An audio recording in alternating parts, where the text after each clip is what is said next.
Hi everyone, Happy New Year. Today we're going to talk about New Year's resolutions, how to make them, how to keep them.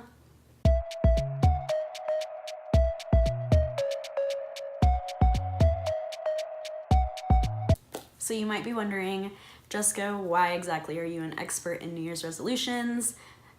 I'm not. No one's an expert in New Year's resolutions, but there are definitely things you can do to keep yourself committed to something that you want to commit to. And New Year's resolutions are basically commitments to yourself for something you want to do to better yourself. So New Year's resolutions, they're usually pretty vague, like you want to lose weight, you want to increase your business sales, you want to be more social, be more positive, all of that. It's all this like good energy we start every new year with, which is awesome. I'm glad everyone starts with that energy. But as most people know, New Year's resolutions don't really last. They don't last very long, or if they do last, they start to change into something that's completely different than what you wanted. So there's a lot of issues with New Year's resolutions. The first tip is don't make your resolution too big. A resolution should be something that's attainable and pretty specific. I want to be healthier. I don't know what that means. Healthier to me means something completely different to you, something completely different to her, something completely different to him. So you want it to be specific, exactly how you want to be healthier. So I already go to 3 Pilates classes and I want to add 2 more. So that means I'm increasing my last year of 3 times a week to this year 5 times a week. Probably gonna be healthier, but now I know exactly what I'm asking of myself. It's really easy to track specific goals because you can put them down. There's no way to write down be healthier in my calendar. You should be tracking it in a calendar, and I track it in 2 calendars. So it's gonna be in my paper calendar and it's gonna be in my phone calendar. Phone calendars, so awesome because they can also be alarms, and you can have this little annoying alarm reminding you that you said you were going to do something for yourself. You might want to say, if every week in January, I'm going to go to the gym 1 time. Every week in February, I'm going to go to the gym 2 times until you get to May and you say, I'm going to go to the gym 5 times a week for the rest of the year. 1 day a week in January, you know you can do that. And once you do that for 4 weeks, then you go to 2 days a week. You know you can do that because you did 1 day a week. If you could do 1 day a week, you could do 2 days a week.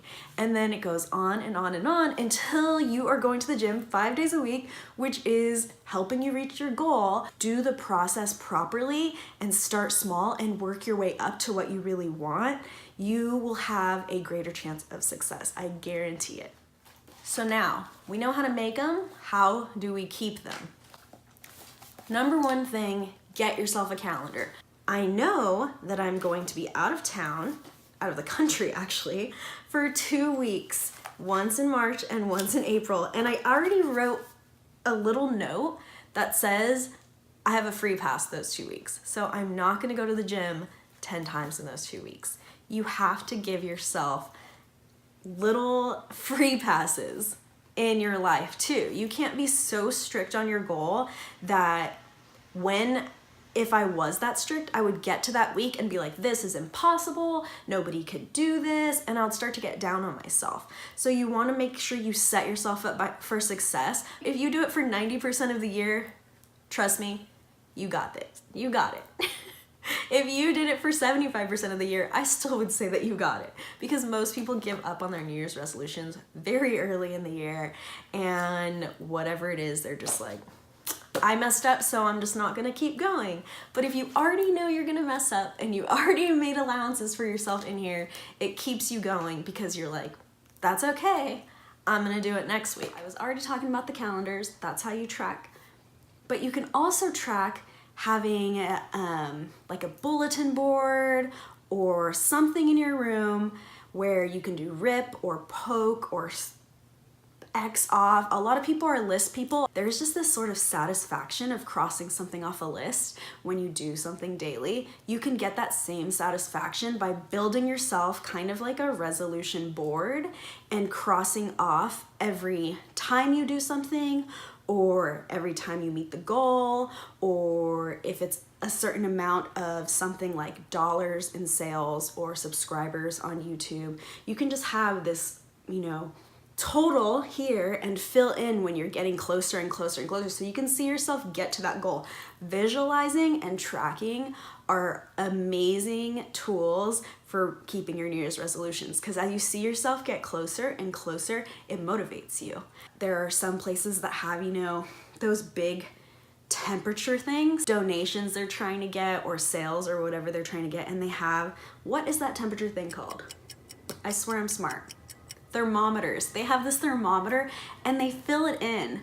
One of the things I first did when I decided I wanted to become a lawyer was I started telling everyone, I'm gonna take the LSAT, I'm gonna go to law school, I'm gonna take the LSAT, I'm gonna go to law school, I'm gonna take the LSAT, I'm gonna go to law school, until I annoyed everyone. But now, if I fail, or if I don't try, or if I stop doing it, I'm not the only one who knows about it. Everybody knows about it. And so it kind of pushes me a little bit harder to get what I want. Now it makes it real. It makes it something that I need to do, because all these people are cheering me on. They want me to succeed. They want me to reach that goal, whatever my goal is. You can even get an accountability partner where you both are working together and you're both checking in on one another. You can keep yourself on track only so much. So having someone else help you keep yourself on track is super key. A lot of the times we make ourselves the last person. What we want, what we need, our goals, we put them to the side and we take care of everyone else, and we sometimes never get to our goals because of that. You should love yourself as much as you love everyone else. I know this is super mushy, but you really should care about keeping your promises to yourself. If your New Year's resolution is important to you, then you should be keeping it. And sometimes you have to say no to someone else to take care of the thing that you want for yourself. Sometimes you have to say no to someone else. And I know that's difficult, but it is very important to be there for yourself just like you are for other people. So one more thing, it's just a side note. Don't make a New Year's resolution for anyone but yourself.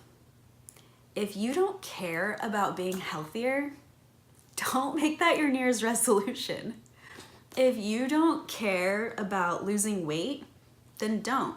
If it doesn't serve you, if you're not doing it for yourself, if you're doing it for someone else, you're going to be way less motivated to accomplish it. Be completely honest with yourself. Maybe you really don't care about that. Make sure that all the New Year's resolutions and goals aren't just like, this is what everyone thinks I should do, so I'm gonna do it. Do what you wanna do, no matter what. I hope you liked watching my video. I really do believe it will help with New Year's resolutions. And go by your calendar like now. There's something about putting it out there and writing down that goal that like the universe helps you get to your goal. If you aren't subscribed, make sure you hit that subscribe button, and I'll see you guys later.